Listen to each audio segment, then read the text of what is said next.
সর্বপ্রথম আল্লাহ পাক যে আদম সন্তানকে সৃষ্টি করেছেন তিনি নারী ছিলেন না, তিনি পুরুষ ছিলেন।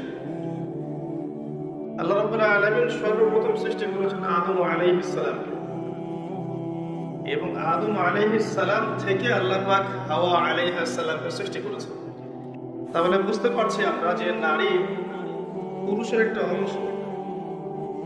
একটা বর্ণনায় পাওয়া যায় যে আদম আলাইহিস সালামের বুকের বা পাঁজরের হাড় থেকে হাওয়া আলাইহিস সালামকে সৃষ্টি করা হয়েছে।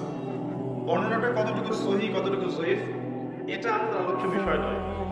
বিষয়টা হচ্ছে যে মহিলাদেরকে আল্লাহ পাক পুরুষের মধ্য থেকে সৃষ্টি করেছেন। এর উদ্দেশ্য হচ্ছে পুরুষের পথ চলার এই যে সংগ্রাম, এখানে নারীরা সহযোদ্ধা হিসেবে কাজ করবে। নবী সাল্লাল্লাহু আলাইহি ওয়াসাল্লাম এটাও বলেছেন একটা হাদিসে যে তাদেরকে বক্র হাড় দিয়ে তৈরি করা হয়েছে, বাঁকা হাড় দিয়ে। তো এই হাড়টাকে তুমি যদি জোর করতে চাও তাহলে ভেঙে যাবে, জোর করে সোজা করতে চাইলে ভেঙে যাবে, আর ওই অবস্থায় ছেড়ে দিলে হাড় বাঁকাই থেকে যাবে। উত্তম নসিহতের মধ্য দিয়ে, সবরের মধ্য দিয়ে নারীদের সাথে আচরণ করতে বলা হয়েছে, কিন্তু কাজটা অনেক কঠিন। হাওয়া আলাইহিস সালাম আদম আলাইহিস সালামের সহধর্মিণী ছিলেন। আমরা তাদের গল্প থেকে জানতে পারি তারা উভয়ই জান্নাতের সেই নিষিদ্ধ গাছের কাছে চলে গিয়েছিলেন,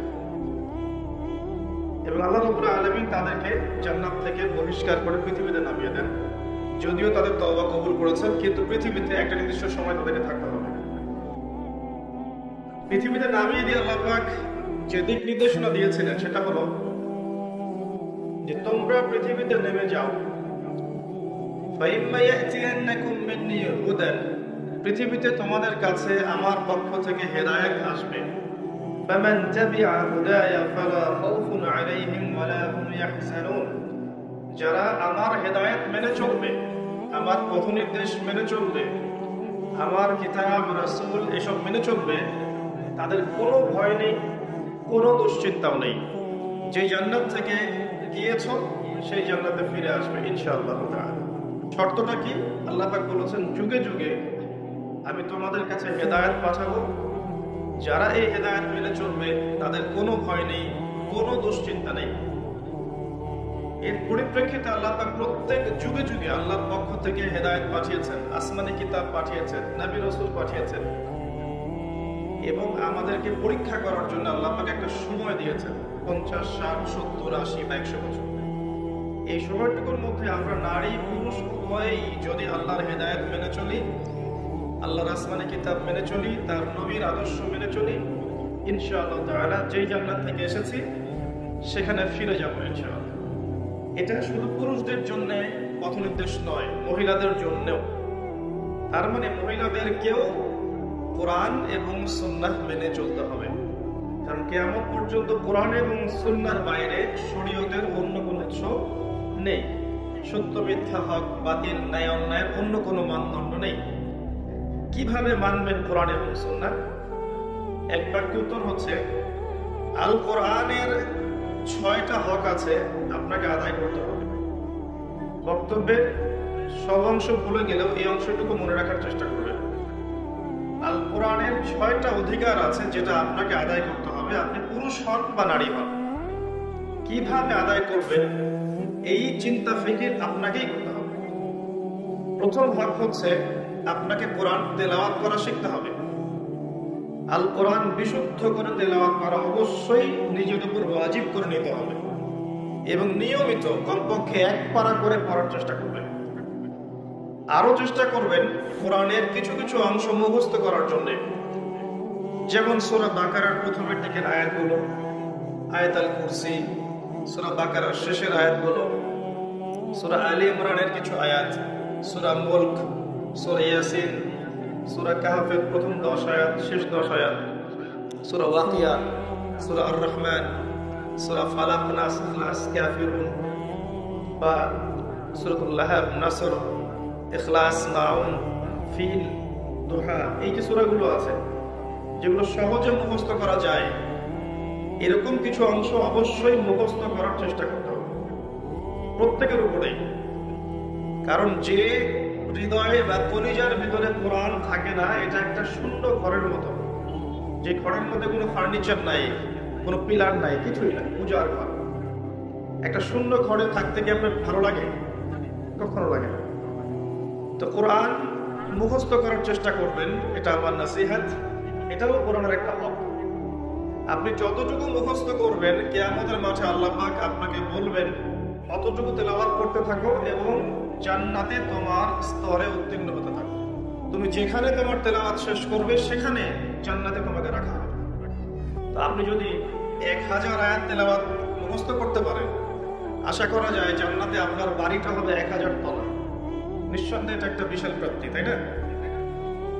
তো কোরআন তিলাওয়াতের সাথে সাথে নিয়মিত এক পারা করে পড়বেন, চেষ্টা করবেন এবং কোরআনের কিছু অংশ অবশ্যই অবশ্যই মুখস্থ করার চেষ্টা করবেন। এর জন্য যদি সারাটা জীবন বিলিয়ে দেওয়া লাগে, একটু মাদ্রাসায় যেতে হয়, টিচার বাসায় নিয়ে আসতে হয়, বা বেচাকারে পড়তে হয়, বা মহিলা শিক্ষিকার কাছে যেতে হয়, আপনারা যাবেন। কারণ দুনিয়া থেকে সবাইকে চলে যেতে হবে। আর যখন আমরা চলে যাব, দুনিয়ার এই ভোগ বিলাস, চাকচিক্য, বাড়ি গাড়ি, টাকা কড়ি, স্বামী সন্তান কেউ আমাদের সাথে যাবে না। শুধু আল্লাহ আপনার সাথে ছিলেন, আছেন, থাকবেন। তার নবীর আদর্শ ছিল, আছে, থাকবে। তার কিতাব ছিল, আছে, থাকবে। আমলে সালেহ থাকবে ইনশাআল্লাহ তাআলা। বিচক্ষণ সেই ব্যক্তি, যে ব্যক্তি দুনিয়ার ফিতনায় না পড়ে পরকালের জন্য প্রস্তুতি গ্রহণ করেছে। যে ব্যক্তি চিন্তা করেছে যে আমাকে পরকালে যেতে হবে, আল্লাহর সামনে দাঁড়াতে হবে, আমার প্রতিদিন রাতের হিসেব আল্লাহর কাছে দিতে হবে, সেই ব্যক্তি প্রত্যেকটা কাজ পরকালের হিসেব করে করবে। দুনিয়ার সব কাজও সে পরকালের জন্যই করবে। আল্লাহ পাক মা বোনদেরকে পরকালমুখী চেতনা লালন করার তৌফিক দান করুন, আমিন। এরপরে কি করবেন? কোরআনের অর্থটা বোঝার চেষ্টা করবেন। আল কোরআনের অর্থটা বোঝার চেষ্টা করবেন। শুধুমাত্র তোতা পাখির মতো পড়বেন না, অর্থগুলো পড়বেন। তাফসীর ইবনে কাসির, তাফসীর মাআরিফুল কোরআন, জালালাইন বা অন্যান্য তাফসীর যেগুলো আছে, এগুলো বাসায় কিনবেন। প্রত্যেক দিন 10টা-20টা করে আয়াত অর্থ সহ পড়বেন। পারবেন না মামুনরা? ইনশাআল্লাহ, ইনশাআল্লাহ তাআলা আল্লাহ পাক তৌফিক দান করুন। এরপর কি করবেন? আল কোরআনের হকের মধ্যে আছে আদেশ মেনে চলবেন। কোরআনে যে আদেশগুলো আল্লাহ পাক করেছেন, এগুলো মানার চেষ্টা করবেন। যেমন আল্লাহ পাক তাওহীদের উপর থাকতে বলেছেন, সুন্নতের উপর থাকতে বলেছেন, পর্দা করতে বলেছেন, নামাজ 5 ওয়াক্ত পড়তে বলেছেন, অর্থ সম্পদ থাকলে যাকাত দিতে বলেছেন, দান সাদাকা করতে বলেছেন, রমাদান মাসে রোজা রাখতে বলেছেন, সামর্থ্য হলে হজ উমরা করতে বলেছেন। এগুলো করবেন। যেগুলো কোরআনের আদেশ সেগুলো পালন করবেন। একই সাথে কোরআনের যে নিষেধগুলো আছে এগুলোকে ছেড়ে দিবেন। শুধু আদেশগুলো মানবেন, নিষেধ বর্জন করবেন না, এমন আদর্শ পালন করবেন না। নিষেধগুলো বর্জন করবেন। যেমন শিরক করবেন না, বেদাতি কোনো আমলের লিপ্ত হবেন না, সুন্নতের খেলাফ কিছু করবেন না, হারাম খাবেন না, বেপরদায় চলবেন না, মিথ্যা বলবেন না, প্রতারণা করবেন না, কিবত করবেন না, চুগলখড়ি করবেন না, ব্যভিচার করবেন না, ইত্যাদি যে কথাগুলো আছে কোরআনে নিষেধ, এগুলো অবশ্যই বর্জন করতে হবে। যারা শুধু আদেশ মানে নিষেধ বর্জন করে না, তাদের শাস্তি সম্পর্কে আল্লাহ পাক কোরআনে কি বলেছেন শুনুন। সূরা বাকারার 85 এবং 86 নম্বর আয়াতে আল্লাহ পাক বলেছেন, আফাতুমিনুনা বিবা'দিল কিতাবি ওয়া তাকফুরুনা বিবা'দ। তবে কি তোমরা কোরআনের কিছু অংশ মানো আর কিছু অংশকে মানো না? আল্লাহ প্রশ্ন করছেন আপনাকে। তবে কি তোমরা কোরআনের কিছু অংশকে মানো এবং কিছু অংশকে মানো না? মানে যেগুলো আদেশ সেগুলো মানছেন, নিষেধগুলো বর্জন করছেন না, বা যেগুলো সহজ সেগুলো করছেন, কঠিনগুলো করছেন না। এমন যদি আদর্শ থাকে, আকীদা থাকে, আল্লাহ বলেন ফামা জাযাউ মান ইয়াফআলু যালিক ইল্লা খিজিউন ফিল হায়াতিদ দুনিয়া। যারা কোরআনের কিছু অংশ মানবে, কিছু অংশ মানবে না, তাদের জাযা হচ্ছে এই দুনিয়ার জীবনেই আমি তাদেরকে লাঞ্ছিত করে দিব। নাউযুবিল্লাহ। ইয়াউমাল কিয়ামাহ ইউরাদ্দুনা ইলা আশাদ্দিল আযাব। কিয়ামতের মাঠে আমি এই মানুষদেরকে সবচেয়ে যন্ত্রণাদায়ক শাস্তি প্রদান করব, যারা কোরআনের কিছু মানে কিছু মানে না। ধরেন নামাজ পড়ে আবার সুদও খায়, আবার যাকাতও দেয়, এদিকে ঘুষও খায়, আবার ধরেন যে মাশাআল্লাহ তাহাজ্জুদ গোজার, এদিকে বেপরদায় চলে, এদিকে মাশাআল্লাহ তাসবিহ তাহলিল করছে, কোরআন তেলাওয়াত করছে, সারাদিন মানুষের গীবত করে বেড়াচ্ছে। এদিকে মাশাআল্লাহ দেখবেন দান সাদাকা অনেক করছে, আবার এদিকে হিন্দি সিরিয়াল, স্টার জলসা, জি বাংলা, পর্নোগ্রাফি, হারাম মুভিজ এগুলোতে ব্যস্ত আছে। মানে এক কথায় কিছু কিছু মানে আর কিছু কিছু মানে না। এমন আদর্শ যারা লালন করবে এদের শাস্তি হচ্ছে দুনিয়াতে আল্লাহ পাক লাঞ্ছিত করে দিবেন আর পরকালে মর্মান্তিক শাস্তি মানে জাহান্নামে আল্লাহ পাক জ্বালাবেন। আর জাহান্নামের কথা মনে পড়লেই কিন্তু একটা হাদিস মনে পড়ে যায়। নবী সাল্লাল্লাহু আলাইহি ওয়াসাল্লাম মেরাজের রাতে গিয়েছিলেন। মেরাজের রাতে আল্লাহ পাক তাকে জান্নাত জাহান্নাম দুটোই দেখিয়েছেন, দেখেন নাই? দেখিয়েছেন।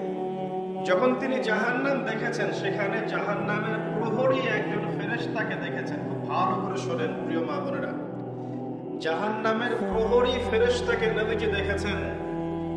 আর জাহান্নামে 19 জন প্রহরী ফেরেশতা আছে, মাত্র 19 জন মেইন কমান্ডার। আর বাকি যে কত মালায়েকা আছে আল্লাহ ভালো জানেন।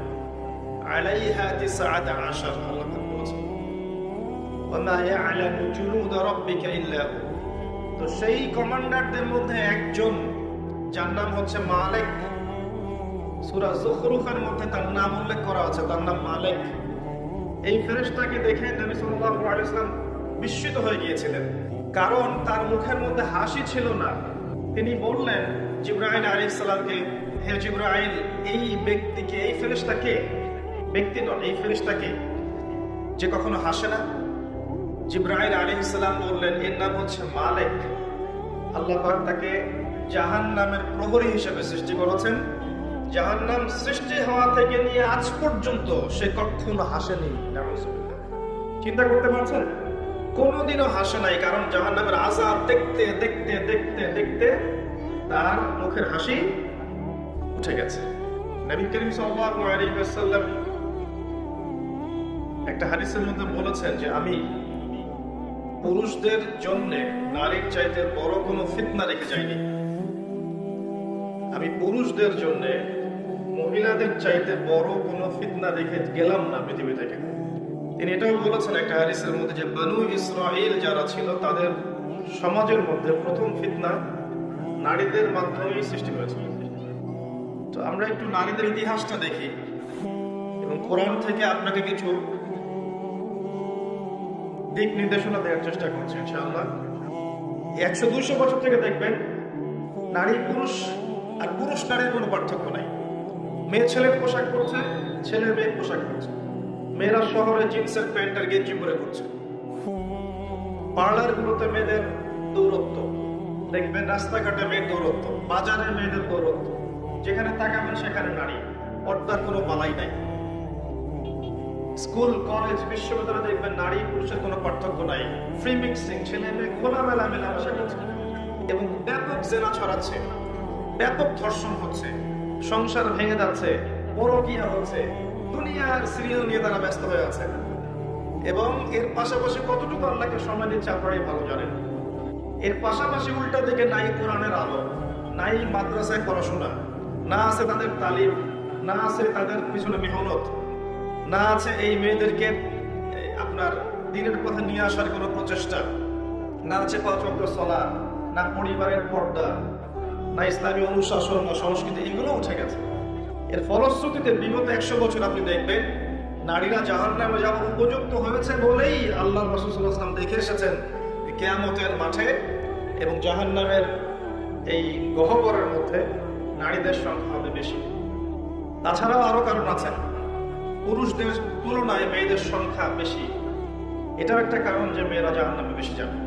আর এক শ্রেণীর মানুষ জাহান্নামে বেশি যাবে, তারা হচ্ছে উদ্ধত এবং অহংকারী যারা। এরা উদ্ধত এবং অহংকারী, এই মানসিকতা, এদেরকে দিয়ে আল্লাহ জাহান্নাম পূর্ণ করবে। প্রিয় মা ও বোনেরা, জাহান্নামের শাস্তির কয়েকটা বর্ণনা শোনাচ্ছি। নবী সাল্লাল্লাহু আলাইহি ওয়াসাল্লাম দেখে এসেছেন এক শ্রেণীর মানুষ, তাদেরকে রক্তের নদীতে ফেলে মাথা ফাটিয়ে দেওয়া হচ্ছে। নবী জিজ্ঞাসা করলেন, এরা কারা? জিবরাইল আলাইহিস সালাম বললেন, এরা হচ্ছে আপনার উম্মতের সেই সব ব্যক্তি যারা ছিল সুদখোর। সুদের মধ্য দিয়ে তারা গরিবের রক্ত চুষে খেয়েছে, এই কারণে ওদেরকে রক্তের নদীতে ফেলে মাথা ফাটিয়ে দেওয়া হচ্ছে। যে ব্যক্তি সুদ খাবে, যে সুদ দিবে, যে সুদের সাক্ষী থাকবে এবং সুদের কথা লিখে রাখবে। 4 শ্রেণীর মানুষকে আল্লাহ রাসূল সাল্লাল্লাহু আলাইহি ওয়াসাল্লাম সমানভাবে অভিশাপ করেছেন। আমরা আশা করব আপনারা সুদ খাবেন না, পরিবারের কর্তাকে সুদের দিকে উদ্বুদ্ধ করবেন না এবং সুদী সমিতির মধ্যে নাম লেখাবেন না। আল্লাহ পাক বোঝার তৌফিক দান করুন। তিনি দেখে এসেছেন এক শ্রেণীর মানুষকে সামনে ভালো গোশত দেয়া হয়েছে, পাশে নোংরা পচা গোশত দেয়া হয়েছে। তারা ভালো গোশত খাচ্ছে না, পচা গোশতগুলো খাচ্ছে। নবীজি বললেন এরা হচ্ছে, নবীজিকে বলা হলো এরা হচ্ছে আপনার উম্মতের সেই সব ব্যক্তি যাদের বাসায় পবিত্র স্বামী ছিল, স্বামী থাকা সত্ত্বেও পরকীয়া করেছে পরপুরুষের সাথে। আর এই পরকীয়া শুধু যৌন সম্পর্কে বোঝানো হয় না, এই ফোনে কথা বলা, এই অন্যের হাজবেন্ডের দিকে মন্দ চোখ দিয়ে তাকানো, তাদের সাথে কফি খাওয়া, মেলামেশা করা, এগুলো সবই পরকীয়ার অন্তর্গত। শুধুমাত্র বিছানায় যৌন সম্পর্কটাই পরকীয়া নয়, চোখের, মনের, কথার, কানের সমস্ত দ্বারাই পরকীয়ার অন্তর্ভুক্ত। আমরা মা বোনদেরকে সতর্ক থাকার অনুরোধ করি। এরপর তাদেরকে শাস্তি দেওয়া হচ্ছে যাদের ঘরে পবিত্র স্ত্রী ছিল কিন্তু তারপরেও তারা পরনারীর সাথে সম্পর্ক স্থাপন করেছে, উভয়কে শাস্তি দেওয়া হচ্ছে। আর এক শ্রেণীকে শাস্তি দেওয়া হচ্ছে মেয়েদের বুকের মধ্যে শিক যেটা থাকে, শিকটা কি আপনারা বলেন বুঝি না আমরা, লোহার মতো বাঁকানো একটা শিক, এটা ঢুকিয়ে দিয়ে ঝুলিয়ে রাখা হয়েছে এবং জাহান্নামে আযাব দেওয়া হচ্ছে। এরা ছিল আপনার উম্মতের সেই সব ব্যক্তি যারা ওই সব নারী ছিল যারা ব্যভিচার করেছে বা জিনা করত। জিনার এই পথ পুরুষদের মাধ্যমে যতটা না উন্মুক্ত হয়, নারীদের মাধ্যমে তার চেয়ে বেশি উন্মুক্ত। যখন সমাজের বেশিরভাগ মেয়েরা বেপরদায় ঘোরাফেরা করবে তখন সমাজের মধ্যে জিনা বাড়বেই, ব্যভিচার বাড়বেই, ধর্ষণ বাড়বেই, পরকীয়া বাড়বেই এবং সমাজের যে একটা নূরানি কাঠামো থাকে, রুহানি কাঠামো থাকে, আল্লাহ প্রদত্ত এটা আর থাকবে না, ভেঙে যাবে। আমরা আমাদের মা বোনদেরকে অনুরোধ করব ছোটবেলা থেকেই আপনার মেয়েকে, আপনার বোনকে পর্দা করতে শেখান। সম্ভ্রম একবার চলে গেলে এই বিশ্ব নেতারা, রাষ্ট্র নেতারা, অর্থনৈতিক নেতারা, সমাজের নেতারা কখনো সম্মানটুকু ফিরে দিতে পারবে না। আপনার আমার সম্মান আমাদেরকেই রক্ষা করতে হবে, আমাদের পরিবারের মূল্যবোধ আদর্শ আমাদেরকেই রক্ষা করতে হবে। এদিকে দাজ্জালের অনুসারী এবং শয়তানের অনুসারীরা কানের পাশে অনেক স্লোগান দিতে থাকবে, এই স্লোগানে আপনার কান দেওয়া যাবে না। আল্লাহ পাক বোঝার তৌফিক দান করুন, আমিন। আর অনেক শাস্তি তিনি দেখে এসেছেন যে ব্যভিচারীদেরকে এমন চুলার মধ্যে রাখা হয়েছে যার নিচের দিকটা প্রশস্ত, সামনের দিকটা সরু, নিচ থেকে আগুন জ্বলছে, উপর থেকে দাউ দাউ করে, আর মানুষগুলো নগ্ন অবস্থায় নিচ থেকে উপরে চলে আসছে। তিনি আর অনেক শাস্তি দেখেছেন যে ইতিমের মাল যারা ভক্ষণ করছে ওদের শাস্তি দেখেছেন যে তারা বড় বড় আগুনের এক একটা তলা এগুলো নিয়ে গিলছে, পেটের মধ্যে চলে যাচ্ছে, পিছনের পথ দিয়ে বের হয়ে যাচ্ছে। যারা সালাত আদায় করতো না তাদের শাস্তি তিনি দেখে এসেছেন যে তারা শুয়ে আছে এবং মাথার উপরে 2 জন ফেরেশতা দাঁড়িয়ে আছে, তাদের হাতে বড় পাথর আছে, এই পাথর দিয়ে তারা মাথা ফাটিয়ে দিচ্ছে, মাথাটা চূর্ণ বিচূর্ণ হয়ে যাচ্ছে এবং সেই পাথরটা ছিটকে অনেক দূরে চলে যাচ্ছে। এরপর সেই পাথর তারা আবার আনতে যাচ্ছেন, এই ফাঁকে এই মাথাটা আবার আগের জায়গায় চলে আসছে, আবার পাথর এনে আবারও মাথার উপরে আঘাত করে মাথাটাকে চূর্ণ বিচূর্ণ করা হচ্ছে। কাদের শাস্তি? যারা ফরজ নামাজ পড়তো না, ঘুমিয়ে থাকতো। নবী সাল্লাল্লাহু আলাইহি ওয়াসাল্লাম বলেছেন 4টা কাজ যদি কোনো মেয়ে করতে পারে জান্নাতে যাওয়ার জন্য 8টা দরজা আল্লাহ পাক খুলে দেবেন। মাত্র 4টা কাজ কোন নারী যদি করতে পারে তার জন্য আল্লাহ পাক জান্নাতের 8টা দরজাই খুলে দেবেন। যে দরজা দিয়ে ইচ্ছা সে প্রবেশ করতে পারবে। তার প্রথম কাজ হচ্ছে যেই নারী 5 ওয়াক্ত সালাত আদায় করে। কতজন মেয়ে এখন 5 ওয়াক্ত সালাত পড়ে নিজেরাই ভেবে দেখেন, বা আদৌ সালাতের নিয়ম কানুন জানে কিনা ভেবে দেখেন, ওযু ঠিক মতো করতে পারে কিনা ভেবে দেখেন, সালাতের ফরজ ওয়াজিব কোনটা, সুন্নাহ কোনটা, মুস্তাহাব জানে কিনা এটা ভেবে দেখেন। জীবনে কোনোদিন সালাত শিক্ষা একটা বই পড়েছে কিনা এটাও ভেবে দেখেন। 12, 14, 15 বছর স্কুল, কলেজ, ইউনিভার্সিটিতে পড়েছে, 20 বছরের মতো একটা নামাজ শিক্ষা বই পড়েছে কিনা ভেবে দেখেন। এই মেয়ে কি বিনা হিসেবে জান্নাতে যাবে? 8টা দরজা খুলে দেওয়া হবে? দ্বিতীয় কাজ বলেছেন নবী সাল্লাল্লাহু আলাইহি ওয়াসাল্লাম, যেই নারী 5 ওয়াক্ত সালাত আদায় করে এবং রমজান মাসে রোজা রাখে। রমজান মাস কি সেটাই তো জানে না এখন। রমজান মাস মানে ওর কাছে মনে হয় ঈদ করার মৌসুম, জামা কেনার মৌসুম, নতুন নতুন জামা আসবে, এগুলো কিনবো, ফ্যাশন করবো, বিউটি পার্লার যাবো, মেকআপ করবো, ঢ্যাং ঢ্যাং করে ঈদের দিন রাস্তায় করবো, এটাই হচ্ছে রমজানের বৈশিষ্ট্য তাদের কাছে মনে হয়। অথচ রমজান আসলে আয়েশা রাদিয়াল্লাহু আনহা চোখের পানি ছেড়ে দিয়ে সিজদায় পড়ে থাকতেন, জায়নামাজে পড়ে থাকতেন। এমনকি নবী সাল্লাল্লাহু আলাইহি ওয়াসাল্লামের সঙ্গ দেখা যেত কোনো কোনো ক্ষেত্রে পাওয়া সম্ভব হতো না। আমাদের নবীজি তখন আল্লাহর ধ্যানে এবং ইবাদতে বেশি ব্যস্ত থাকতেন।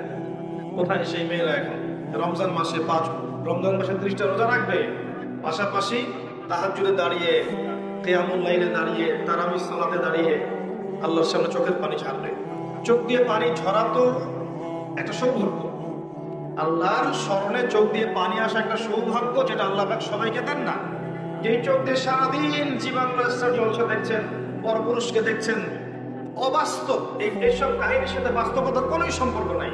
শিরকি মুশরিকি আকীদা, কুফরি আকীদা এগুলো শিখছেন, ওদের সংস্কৃতি শিখছেন, ওদের রং ঢং শিখছেন, ওদের মতো করে কথা বলছেন, ওদের মতো করে শাড়ি পরছেন, ওদের মতো করে খাচ্ছেন, উঠছেন, বসছেন। এই চোখ দিয়ে আল্লাহর পানি বের হবে কখনো? এই চোখ দিয়ে আল্লাহর পানি বের হওয়ার সম্ভাব্য হবে কখনো? কোশ্চেনটা হবে। আর যে আল্লাহর স্মরণে কাঁদতে পারে নাই, তার চেয়ে হতভাগা কি আছে? কেউ যদি আল্লাহর স্মরণে কাঁদে, আল্লাহ পাক তাকে মনে মনে স্মরণ করেন, এবং সেই চোখ জাহান্নামে যাবে না যেই চোখ আল্লাহর স্মরণে কেঁদেছে। রমাদান মাসের সওম, এই অবস্থা আমাদের নারীদের। তারপর দেখবেন তৃতীয় কাজ নবীজি বলেছিলেন, যারা লজ্জাস্থানের হেফাজত করতে পারবে, নামাজের সাথে রোজা, এরপর লজ্জাস্থানের হেফাজত করতে পারবে, তার মানে খাস পর্দা করতে পারবে। আমি শব্দটা বলেছি খাস পর্দা করতে পারবে। ডিজিটাল পর্দার কথা আমি বলিনি। ডিজিটাল বোরখা চলবে না। যে বোরখা পরার পরেও শরীরের সমস্ত কাঠামো বোঝা যায়, কোন অঙ্গ কতটুকু উঁচু নিচু, এই বোরখা এখনই চালিয়ে ঘুরিয়ে দিতে হবে। এই বোরখা চলবে না। আপনাকে এমন বোরখা বানাতে হবে যেটা এত ঢিলে ঢালা, যেটা পরার পর দূর থেকে পর্যন্ত না, কাছ থেকেও যেন আপনার শরীরের কোনো অঙ্গের কাঠামো বোঝা না যায়, এবং বাহির থেকে তো ভিতরের অঙ্গ দেখার প্রশ্নই ওঠে না। ডিজিটাল পর্দা বাদ দেন। তারপরে পর্দা বলতে শুধু এটাই নয়, কথার পর্দা আছে, চাহনির পর্দা আছে, হাঁটার পর্দা আছে, কথাবার্তার পর্দা আছে, চোখের পর্দা আছে, মনের পর্দা আছে। এই সমস্ত বিষয়গুলো না আসা পর্যন্ত পর্দা পরিপূর্ণ হয় না। যদি খাস পর্দা করে আপনার মেয়েটা কফি হাউসে বসে তার বয়ফ্রেন্ডের সাথে কফি খায়, এই পর্দার কি কোনো দাম আছে? এটা হচ্ছে ঘরের জানালা বন্ধ করে দরজা খুলে দেওয়ার মতো পাপ। এই বোকামি কেউ করবে? শুধুমাত্র পোশাকটাই পর্দা নয়, মনের পর্দা আছে, চলনে বলনে পর্দা আছে, কথায় পর্দা আছে, চোখের পর্দা আছে।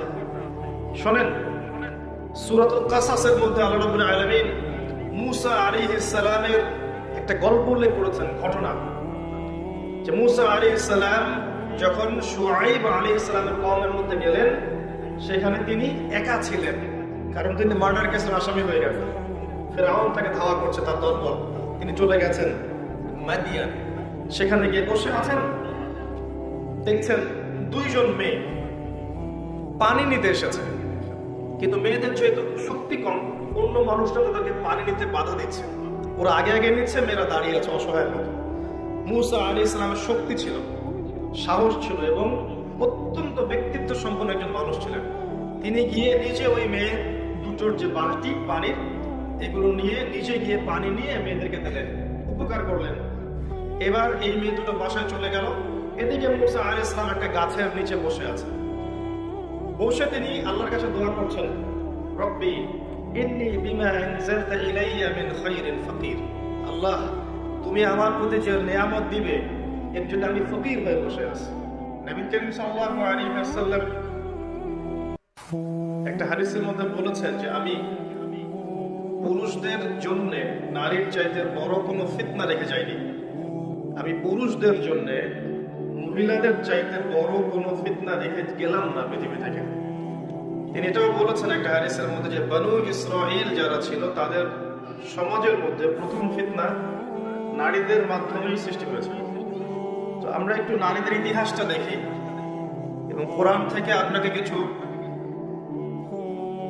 দিক নির্দেশনা দেওয়ার চেষ্টা করছি ইনশাআল্লাহ। সর্বপ্রথম আল্লাহ পাক যে আদম সন্তানকে সৃষ্টি করেছেন তিনি নারী ছিলেন না, তিনি পুরুষ ছিলেন।